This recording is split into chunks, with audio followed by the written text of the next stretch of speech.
Get Beth to stand on top of the hack squat, and then we'll hack squat it.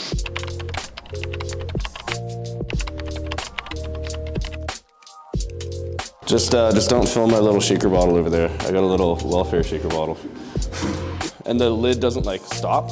So if I'm drinking, like it'll just keep going. If I try to close it, it'll spill out really easily. So good for pre-workout, not great for getting your water in, unfortunately. Okay, so what's up YouTube? We're training legs today. Jordan is once again eating Rice Krispies in the car or something.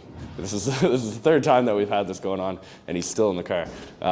But we're gonna hit some hack squats today. We're gonna keep it pretty light in terms of going over a whole lot of informative stuff. I'll probably break down just a couple cues about what we're doing and why we're doing as we're going along, but just doing some mobility down here right now. It is freezing in Canada. For those of you that live here, I'm sure you understand, and it gets dark at like 4 p.m. So chugging some pre-workout at like 6 and making sure to keep sweatpants on while we're warming up because all my joints are freezing cold right now. What's up? We have a visitor. You're gonna have to jump in, Beth, because we're lacking guests right now, so you're gonna have to participate. I think he's back for the Olympia, yeah. Oh. Who do you got? Top 10 Olympia predictions. Let's go, let's hear it. I think Derek is gonna surprise a lot of people, mostly because he has Hani behind him and he's never had to not deal with a weight cap. You know what I mean? So it goes, for me, it goes Rami, Hadi, Derek, Nick, Brandon. Classic. I'm really looking forward to that, but I think we all know C-Bum's winning. Bringing it back home for the boys, for the Canadians, once again. And then I think Urs is going to be second. I think he's going to place ahead of Terrence this year. Jordan is literally an hour late.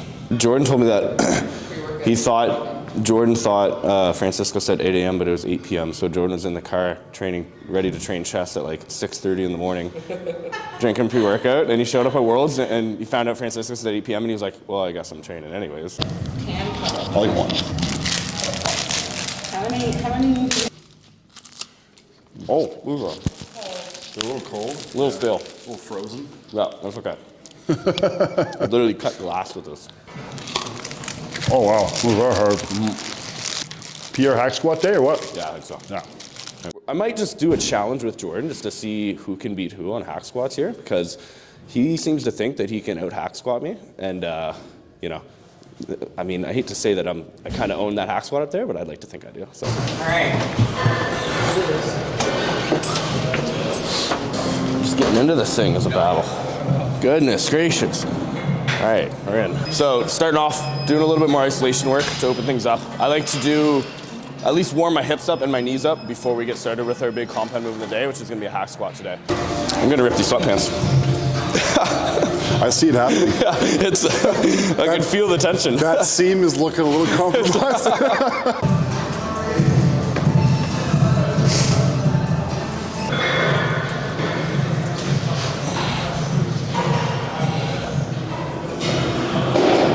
Are you all done on there? Yeah. You can just leave them on. You stole all the plates. They're all gone. Okay, cool. So do a little scavenger hunt for plates. Yeah. Okay, so first moving up, hack squats. So once again, this is a movement that's gonna bias the quads quite a bit. We're gonna get as much knee extension as we can. With this as well, we have to remember that our hips aren't really gonna allow us to take much of the movement, but we can still use them a little bit as we're going through. So really what we do, we try to set up for this. Feet as low on the platform as we can without having our heels come off the ground. We still have a bit of external rotation, so I'm not letting my knees cave in as I'm coming down. And then just trying to get full range of motion by sinking all the way down as far as we can go. Pretty basic, pretty straightforward. Once again, with a machine like this, there's a bit of it's not gonna let you move it quickly, so it's important, especially once we get up heavyweight, that you take your time, make sure you're braced in the hole, and then just drive through nice and slow. So kind of the mindset with these warm-up sets is there's no specific rep range. We're really just trying to get however many that we can while still being able to maximize that top end production set. So being able to do that is massive. We don't want to take away from that top set. So if I do 20 reps, I very well may take away from that.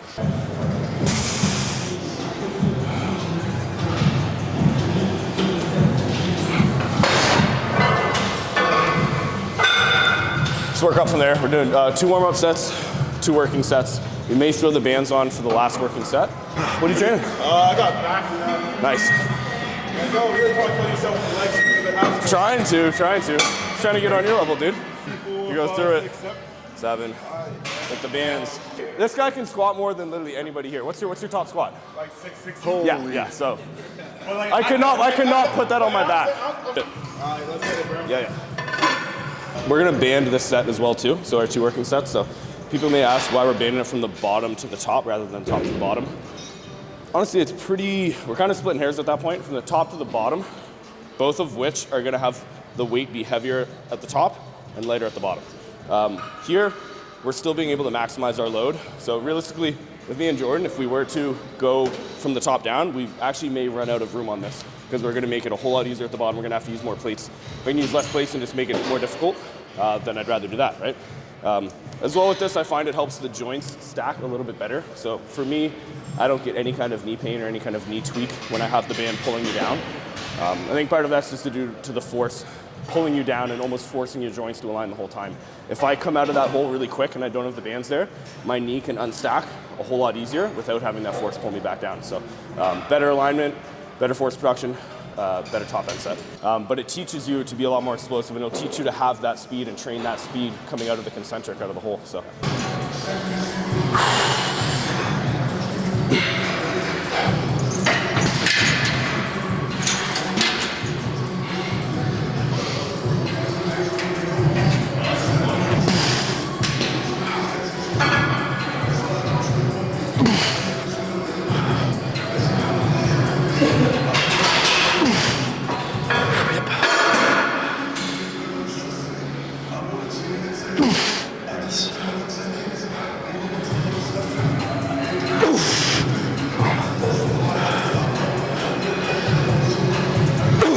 Let's go.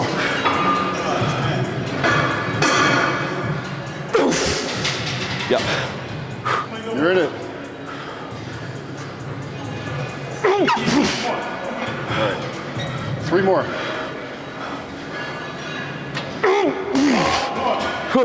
Two more. Drive. Yeah. Yeah. I got this.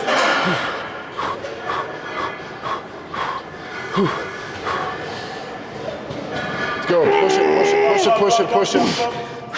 Oh, he's gonna keep going. You got more on you. You got more on you.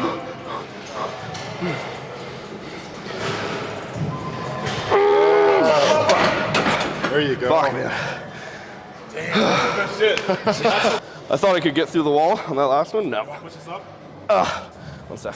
I don't know, pushing this up with a. Can we? Is this light enough that we can push this up? Pop the bands off for sure first. Oh yeah. Yeah, just give me a sec.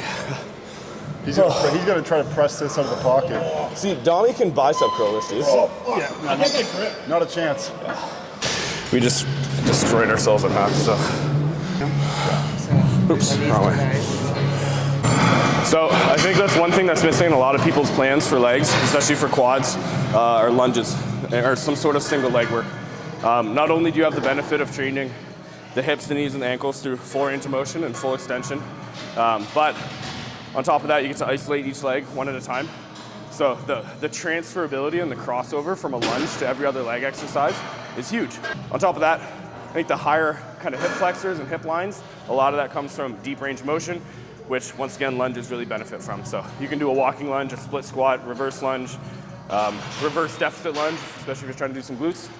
We added a Bulgarian variation with the heel elevation with the wedge, so it forces a lot more knee extension. So it's pretty much all quads. We get a little bit of glutes in there too, but it's a lot of quad.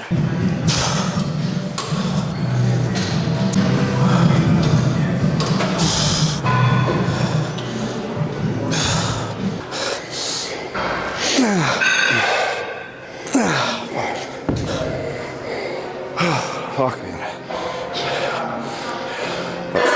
Like second movement in, basically, right? And I'm dead. We're gonna go to a leg curl, just to, once again, let our CNS kind of relax a little bit. If we go directly into a leg press right now, we're gonna be gassed, we're gonna get nothing on it. So we need to almost relax, come back down a little bit, do an isolation exercise, then come back and hit that hard compound movement. But how you feeling? How the legs? He's holding himself up with the ab crunch machine, so that tells you as much as you need to know. My legs are just trembling already. Yeah. It's a high impact leg day, eh? Yeah. It's after the hacks. I mean, to be fair, we're literally running out of room on the hack squat. We can fit maybe one more plate on there. With bands on top too. And with bands. So it's like, When we get there, we can just give up. yeah. I guess. We won the gym. No, that's when we do something like the most extra, like get Beth to stand on top of the hack squat, and then we'll hack squat it. Beth, would you do that for us?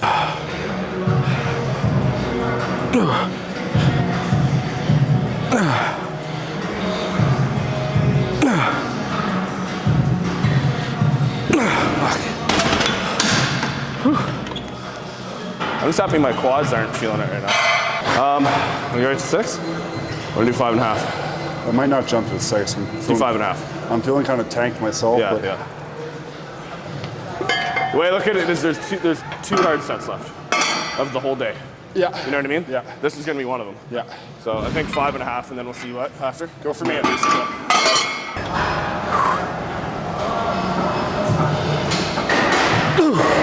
Fuck.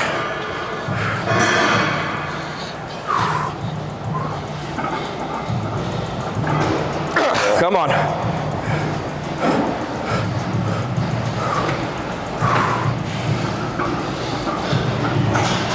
Drive. Go. Fuck me, god damn it. Hurts. Oh my god, I'm seeing stairs. It'll take a second. All right, man, let's go. This is pretty much the last hard set, okay? Just make it count. It's done in a minute, you know what I mean? It's a minute of hard fucking work, okay? Let's go. Good. Come on, buddy, you're already there. Let's go.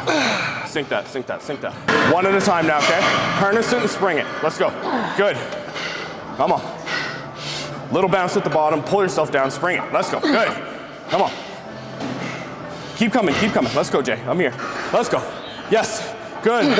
One, okay? Come on. Let's go. Finish this shit. Let's go. Come on.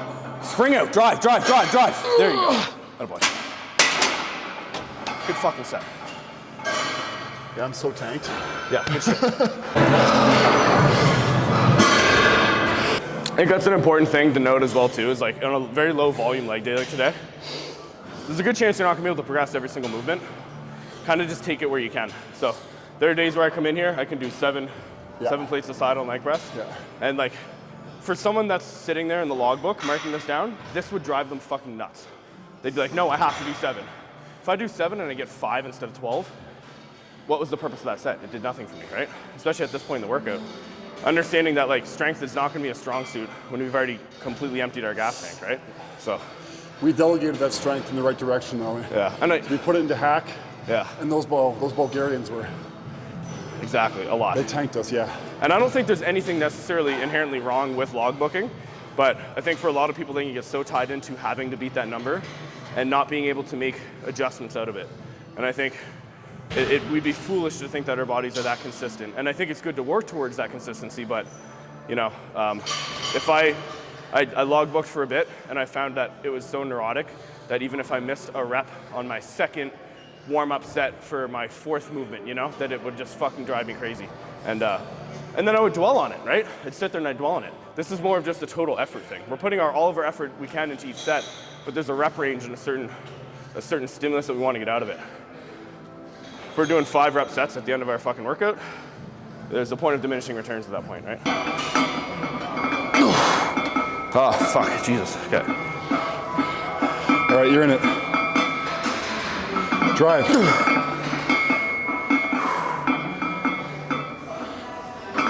Push it. I'm with you. Drive, yeah.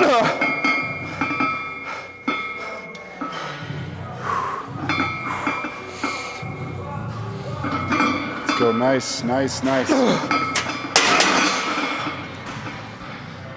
Good shit.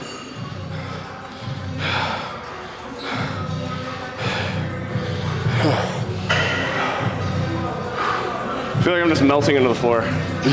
Just like sinking. Not until you get to the very end of that set. But it's just finding that point, right? Like every time. Where it's like, okay, physically, I can't move the weight anymore no matter what I do. But that might not be optimal though, Jordan. Might not be optimal. Suboptimal. The moment arm might be a little bit too far away. Yeah. And you can still get some growth out of keeping an RPE of 8. let's make sure we don't go too hard. That would be terrible. Might hurt some feelings. Also, we didn't coordinate this with the Under Armour tights and the Engage oversized. black Engage oversized t-shirt. Code Rowan. 15 off. So our egos are on the line here. No, that's what matters. I can't count my phone. Doesn't work that way. I don't know, man. Yeah. I don't know. Oh, 27. Jordan's gonna be 29. Like there? No way. Are you too down? No, go higher though. If you go higher, yours is way bigger. Yeah, you go Am I up another inch and you get the other half of the adductor there, and you're gonna be So 28. 28. Dude, we're so close. That's crazy. Pause. But you know what? You guys all guessed that my legs were way bigger than they actually Yeah, so that's all that matters. All right, that is it for today's workout. Both of us have the worst dry mouth in the world. Both of us are probably on the verge of yucking at some point. What, like after the third movement there? But it was good. Realistically, as we were talking about leg day, like this is the kind of workout that is almost like a landmark day every week. If you're not taking yourself close to the point of failure, in my eyes, you're not forcing your body to adapt and to change where you want to be. And the reason why me and Jordan have pretty fucking, I mean, not the craziest legs in the world, but we have pretty good fucking legs, right? And part of it is making sure that we're putting our full mental effort into days like this where, you know, it's foolproof at that point, and we can force that adaptation physiologically and mentally. You know, this sets us up for the rest of the week and the workouts that we have to come. For me, I'm a bit more intuitive with the way that I approach things like this, and I really like to base it off of, I mean, hate to say quote unquote how I feel that day. I'm always going to go as hard as I can. I'm always going to put 100% of my effort in. Effort's literally everything. But getting to that point where we're making sure to give that effort and not sacrifice anything else in the process. And once again, make sure we're mentally ready to push. I think it's a big thing that a lot of the optimal crowd and log bookers in general, not all of them, but a lot of people are just looking at, you know, externally what's happening in the gym. You know, we've got to remember we're all humans. Internally, we have to make sure that we're ready to put our effort towards the workout and make sure we're mentally set up for that. So part of that is doing it your way, your style, but still making sure you're putting that effort in no matter what. So that's a nice little spiel for today. Thank you so much for tagging along, guys. If you have any questions, comments, or anything like that, please feel free to comment down below in terms of how to train legs properly. We gave you some tips today that hopefully you can take home and use, but in general, it's just kind of good vibes today, and we just wanted to show you, you know, the kind of effort that we like to put in towards a day like today. So thanks so much for tagging along. Take care, like, comment, subscribe. Catch you next time.